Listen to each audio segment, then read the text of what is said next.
Hello everyone, welcome to all of you on this channel. और आज का ये स्टोरी बहुत ही अच्छा है जो कि आप लोग को बहुत ज़्यादा पसंद आने वाला है।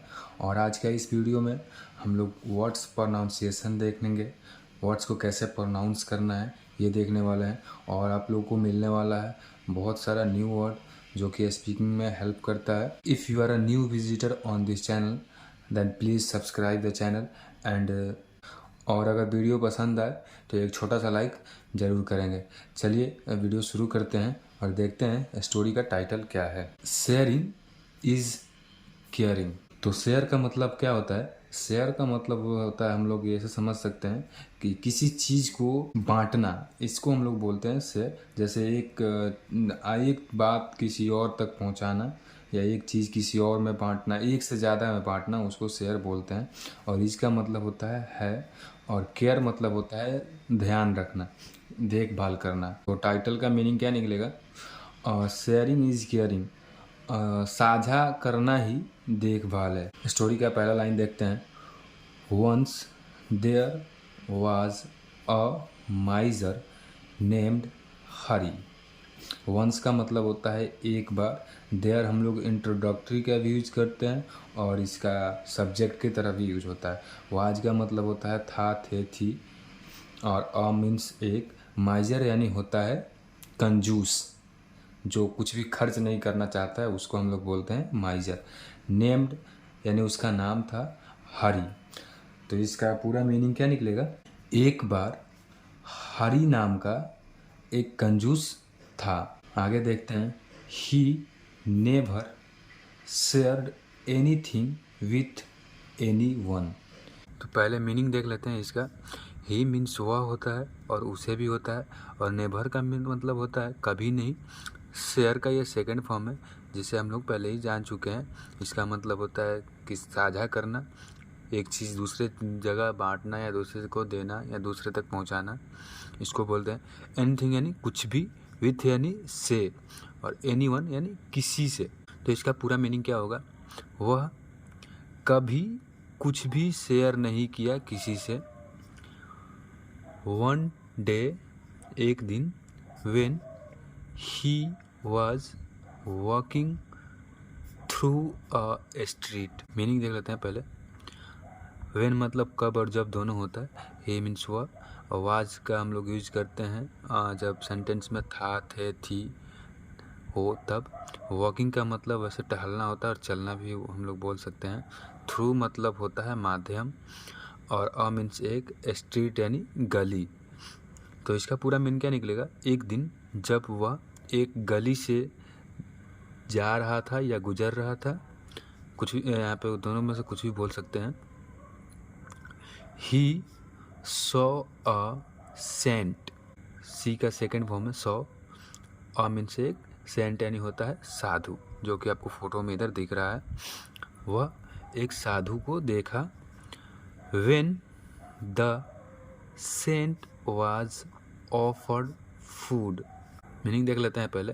व्हेन का मतलब होता है कब, जब। द आर्टिकल का यूज करते हैं हम लोग। सेंट मीन्स साधु। वाज का यूज हम लोग करते हैं था, थे, थी वैसे के लिए। और ऑफर का ये थर्ड फॉर्म है। फूड मीन्स खाना। ये पैसिव वॉइस का पास्ट टेंस है। इसमें यहाँ पे वाज लगा हुआ है और थर्ड फॉर्म लगा हुआ है। तो इसका मतलब यहाँ से पहचान में आ जाता है कि ये पास्ट इंडेफिनिट का टेंस है। तो इसका मतलब क्या हुआ? जब साधु ने उसे खाना ऑफर किया, he gave it to the birds and the animals and then distributed the rest among the people sitting with him। पहले मीनिंग देख लेते हैं एक एक वर्ड का। ही मीन्स वह। गिव का सेकेंड फॉर्म है गेव। इट यानी, इट का मतलब बहुत सारा होता है, यह वह। और बर्ड्स यानी होता है चिड़िया। एंड का मतलब होता है और। एनिमल्स मीन्स होता है जानवर। एंड मीन्स और। देन का मतलब होता है तो।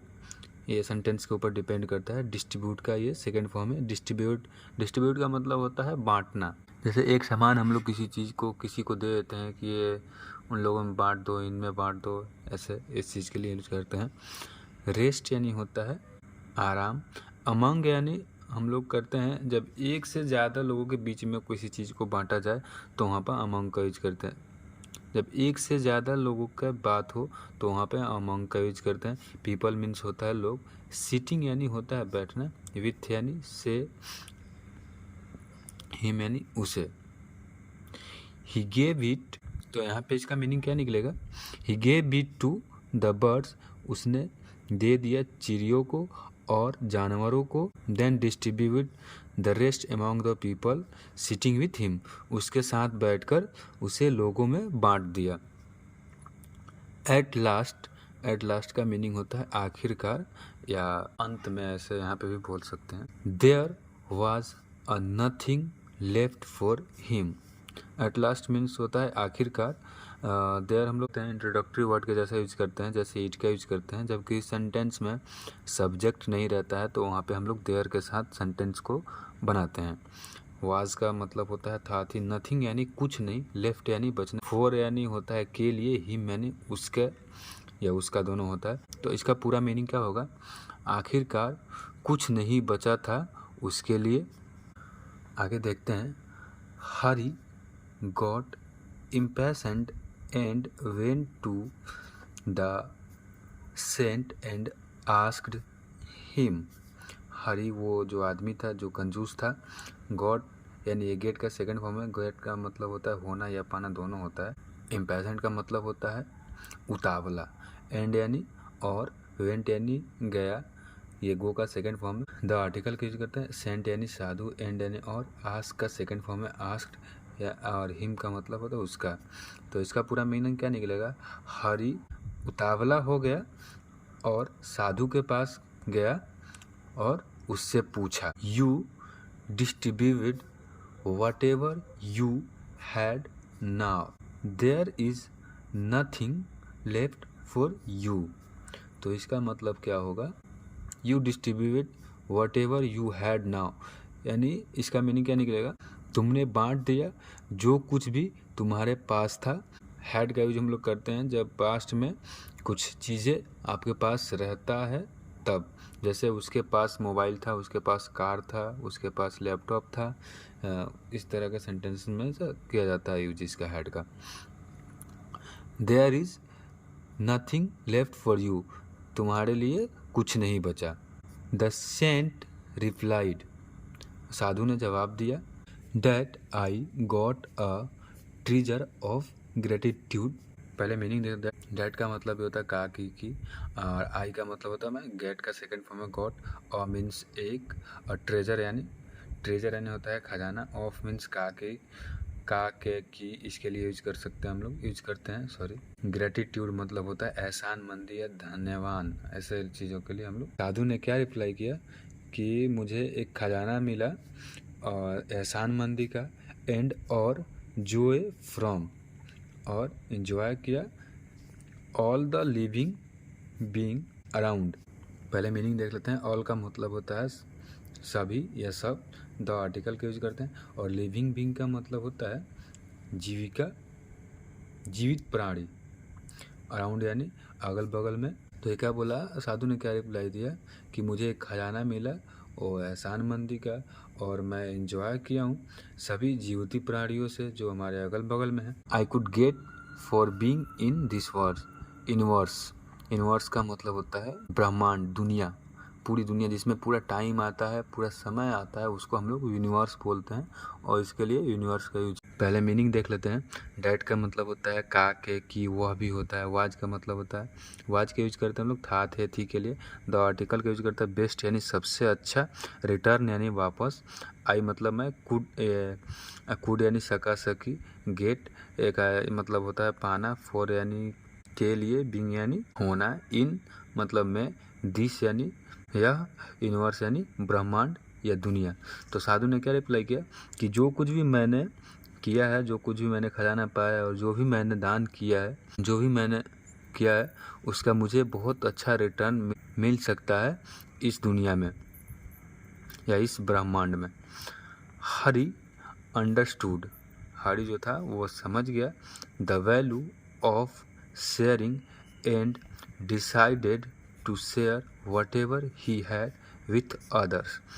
तो यहाँ पे क्या मीनिंग लगा, हरी ये सारी बातें समझ गया और वो इसका वैल्यू भी समझ गया।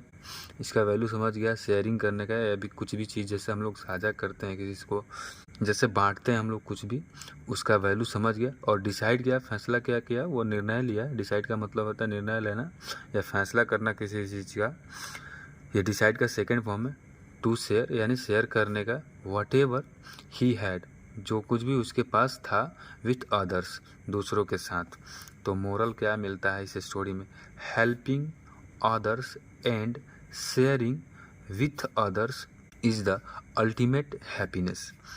दूसरे का हेल्प करना, कुछ भी शेयर करना दूसरे से, ये इसका अल्टीमेट हैप्पीनेस है। मतलब इसका कोई सीमा नहीं है, इस खुशी का कोई भी सीमा नहीं है, इसका हम लोग अंदाज़ा नहीं लगा सकते हैं। इसका मतलब ये अल्टीमेट का मतलब होता है आखिरकार। तो गाइस वीडियो कैसा लगा प्लीज़ कमेंट बॉक्स में बताएं। अगर वीडियो पसंद आया हो तो एक छोटा सा लाइक ज़रूर करें।